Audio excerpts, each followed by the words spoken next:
ವೈತರಣಿ ನದಿ ಅನ್ನುವುದು ಒಂದು ಭಯಾನಕ ನದಿಯಾಗಿ ಪಾಪಿಯಾದ ಆತ್ಮಗಳು ನರಕಕ್ಕೆ ಹೋಗುವಾಗ ದಾಟಬೇಕಾದ ಮೊದಲ ಅಡೆತಡೆ.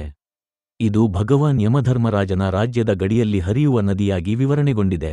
ಈ ನದಿಯು ರಕ್ತ, ಮೂತ್ರ, ಮಾಂಸ, ಕೊಳೆಯುವ ದೇಹಗಳಿಂದ ತುಂಬಿರುತ್ತದೆ.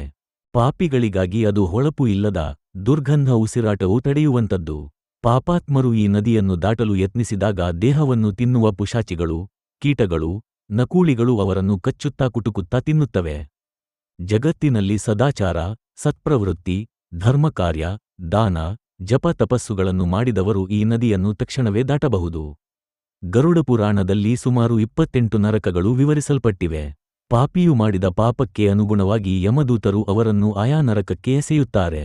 ತಾಮಿಸ್ರ ಇತರರ ಹಣವನ್ನು ಕಳವು ಮಾಡಿದವರಿಗೆ ಇಲ್ಲಿ ಕತ್ತಲಿನಲ್ಲಿ ಹೊಡೆದು ಕೇವಲ ನೋವು.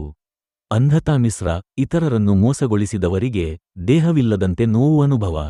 ರೌರವ ತಿನ್ನುವ ಪ್ರಾಣಿಗಳಾಗುತ್ತಿರುವ ಪಿಶಾಚಿಗಳಿಂದ ಪೀಡಿತ ನರಕ. ಮಹಾರೌರವ ತನ್ನ ಕುಟುಂಬದ ಸದಸ್ಯರಿಗೆ ಅನ್ಯಾಯ ಮಾಡಿದವರಿಗೆ. ಕಾಲಸೂತ್ರ ಕ್ರೂರತೆಯಿಂದ ಗೋಧಾನವನ್ನು ತೊರೆದವರಿಗೆ. ಅಸಿಪತ್ರವನ ಸುಳ್ಳು ಪಾಂಡಿತ್ಯ, ಧರ್ಮದ ವೇಷಧಾರಿಗಳಿಗೆ ಬ್ಲೇಡ್ ಹಣ್ಣುಗಳ ಅರಣ್ಯ. ಶೂಲಪ್ರೋತ ದುರ್ಬಲರಿಗೆ ತೊಂದರೆ ನೀಡಿದವರಿಗೆ ಉಗುರಿನಿಂದ ಹೊಡೆದು ಹಾಕುವ ನರಕ. ಆತ್ಮವು ದೇಹದಂತೆ ನೋವನ್ನು ಅನುಭವಿಸುತ್ತದೆ. ಕಾಲದ ಅನುಭವವೂ ಇಲ್ಲಿ ಭಿನ್ನವಾಗಿರುತ್ತದೆ. ಕೆಲವೊಮ್ಮೆ ಲಕ್ಷಾಂತರ ವರ್ಷಗಳ ಪಾಪದ ಫಲವೆಂದೂ ನಿಲ್ಲದೆ ನರಕದಲ್ಲಿ ನೆಲೆಯಾದೀತು. Subscribe to my channel.